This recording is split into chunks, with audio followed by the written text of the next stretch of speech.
Ya. Assalamualaikum warahmatullahi wabarakatuh. Selamat pagi anak-anak. Ya, semoga kalian hari ini sehat selalu.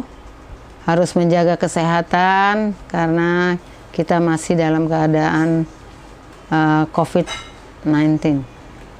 Nah, untuk itu sebelum kita memulai pembelajaran, maka Ibu mengabsen dulu. Siapakah hari ini yang tidak hadir? Ya, masih ada yang tidak hadir?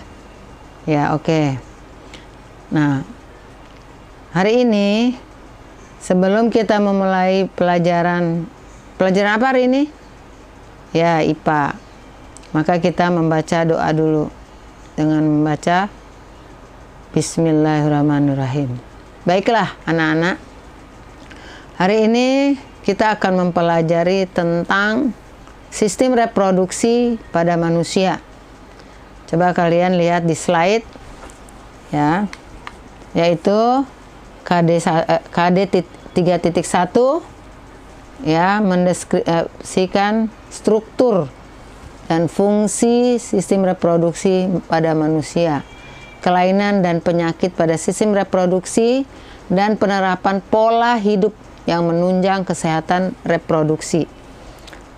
KI-nya, KI 3, memahami dan menerapkan pengetahuan faktual, konseptual, dan prosedural berdasarkan rasa ingin tahu tentang ilmu pengetahuan teknologi seni budaya terkait fenomena dan kejadian yang tampak mata. Ya, baiklah. Kita lanjut. Nah, lihat di slide ya. Setiap makhluk hidup perlu reproduksi. Mengapa kita perlu reproduksi? Ada yang tahu? Ya. Sifa? Ya, baik. Benar.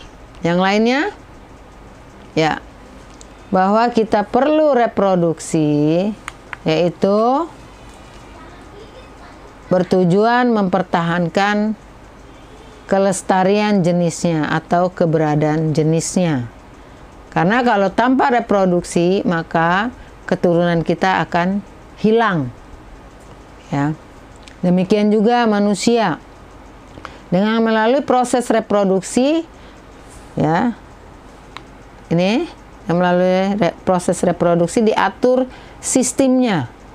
Manusia memiliki dua jenis, yaitu jenis kelamin laki-laki dan jenis kelamin perempuan. Nah, di antara keduanya memiliki reproduksi atau alat kelamin yang berbeda.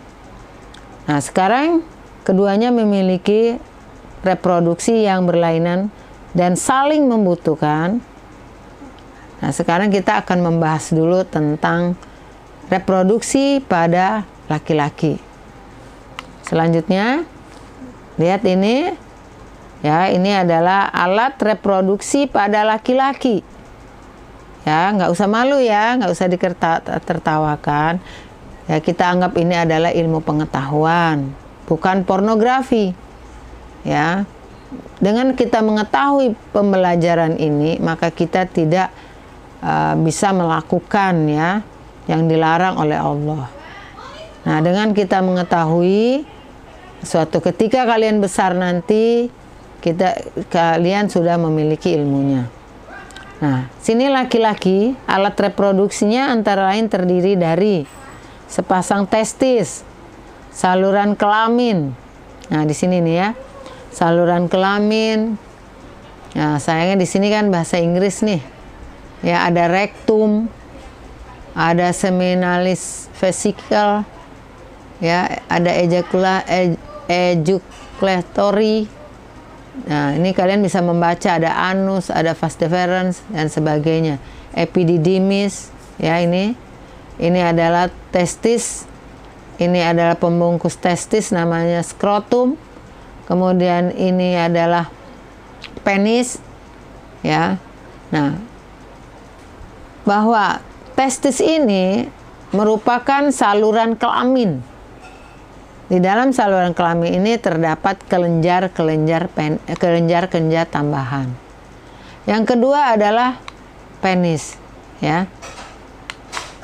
Nah, testis berfungsi sebagai kelenjar kelamin penghasil sperma dan hormon. Hormon pada laki-laki namanya testosteron. Ya. Kemudian ada lagi saluran kelamin. Namanya vas deferens. Vas deferens ini menampung sperma. Nah, di dalam sambungan dari vas deferens ini ada namanya epididymis. Ya. Epididymis, nih, yang ibu tunjuk nih. Ini adalah namanya epididymis.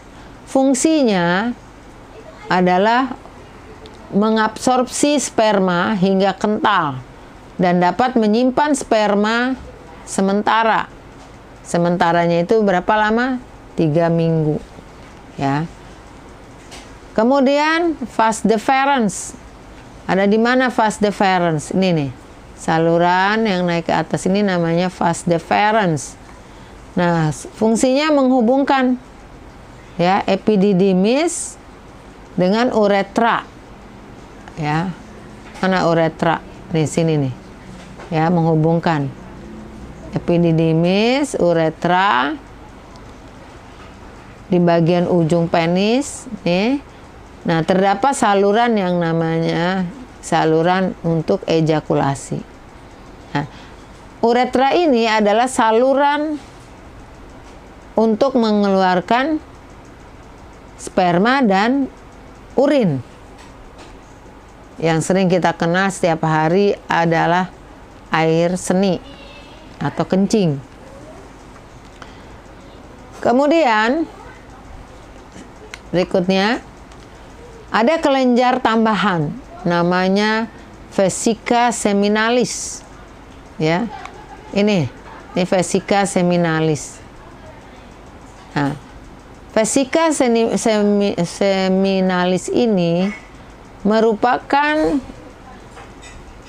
kantong semen yang sering dikenal dengan mengeluarkan mani, yang di dindingnya menghasilkan cairan lendir yang mengandung fruktosa, asam askorbat, asam amino sebagai makanan dan pelindung sperma sebelum membuahi ovum. Nah, ovum ini dapatnya dari mana? Ovum ini adalah dari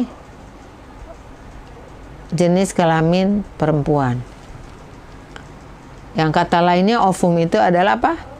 Sel telur. Kemudian semen atau mani ini adalah cairan yang terdiri dari sperma, dan cairan ini menghasilkan beberapa kelenjar. Ya, akan menghasilkan beberapa kelenjar. Pertama adalah kelenjar tambahannya kelenjar prostat. Makanya kalau laki-laki sering mengalami penyakit prostat, ya, pembengkakan, ya, pembengkakan pada alat kelamin ini nih, ya. Jadi makanya kalau laki-laki itu diusahakan kalian ini ya makan tomat yang banyak supaya tidak mengalami prostat. Nah, kemudian kelenjar prostat ini apa manfaatnya? Untuk menghasilkan cairan basah yang berwarna putih susu. Cairan ini berfungsi untuk menetralkan sifat asam pada saluran vasa efferentia dan cairan pada vagina. Jadi untuk melicinkan agar tidak terjadi iritasi, sehingga sperma dapat bergerak dengan aktif. Sperma ini berjuta-juta, ya, menghasilkan berjuta-juta, dan dia sangat aktif karena sperma ada kepalanya, ada ekornya, ya. Nah, ada fungsinya. Kemudian kelenjar tambahan namanya kelenjar Cooper. Ya, nih kelenjar Cooper nih di sini nih. Lihat anak-anak, nih kelenjar koper, ya, sampai ke sini dia. Nah, kelenjar koper ini sering juga dikenal dengan bulboretralis. Apa gunanya? Penghasil cairan yang melicinkan agar sperma bisa bergerak aktif. Ya.